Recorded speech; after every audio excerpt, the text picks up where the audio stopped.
Hello, my name is Chadomir Nestorovic. I am a professor at the SEC Business School in Singapore. Today we will talk about the trade war between China and the United States. When the American president announced the first set of measures against steel and aluminum tariffs, there was not a very much protest, especially from China, because they're not exporting very much steel and aluminum to the United States. But when he announced the second set, hitting directly China, there was an unusual, swift answer from China in order to counteract against these measures. So for the moment, China has more to lose from the trade war between the two countries because it is running a surplus of more than $350 billion. So if there is an ugly war that is completely forbidding goods coming from China to the US, in that case they will lose.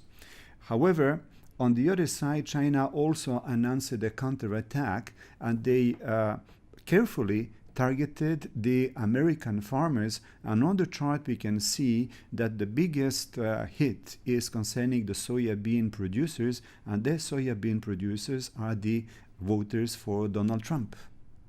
The game is not only economic, it is political as well. On one side, the President Xi doesn't have to face elections and political opposition, while Donald Trump is constrained by the rule of law and representative democracy. So on the long run, China has enough funds in order to absorb the tariffs which are coming from the United States. So in that case, probably it will win on the long run. Let's imagine now an ugly scenario when both countries want to go to the end and they don't want to make any concessions. For Donald Trump, there is a time to move now. Why so? Because if they don't move now, when will America move against China? China is for the moment the second largest economy. It will be the first largest economy in the world. They're investing very much in military. So in that case, in the future, if America wants to do something against China, it will be probably too late. So in order to avoid this and in order to impede China to have a greater say concerning American politics, they have to act now.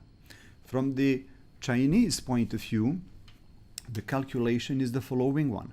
Since they are becoming more and more powerful, in that case they just ask, why should we play nice?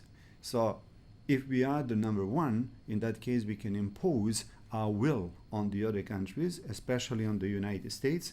They already dispose of a large surplus, which is about $3 trillion. They also dispose of the US bonds, which are also equivalent to $3 trillion. So they have enough fuel in order to play this game. And if they reacted so quickly, it means that they are ready for the confrontation. Both countries are making assumptions based on miscalculations. The first one concerning the United States is that they believe that China is maybe willing to have a greater say in American politics, but reasonably this is not what is happening. And China always repeats that it is not interested in mingling with the elections in the other countries. The second thing is that the $3 trillion that China has at its disposal is a big sum of money, but it's certainly not enough in order to have a decisive role in the United States. And for many American voters, China is very far away, so they don't perceive it as a potential enemy. Concerning the Chinese approach, we also have miscalculations. The first one is that if they dispose of this very high surplus on the U.S. trade and the U.S. Treasury bonds, the Americans also have the possibility to depreciate their currency, and if they depreciate the currency, all this money will not worth anything. So they cannot play on this role. And if there is, by any hazard, some real confrontation between the two countries, the United States can count on Japan and South Korea to help them, while for the Chinese we don't have this kind of ally. An ugly war between the two countries is not something that can be expected, because both countries know they cannot win against another, would it be in trade or would it be in military.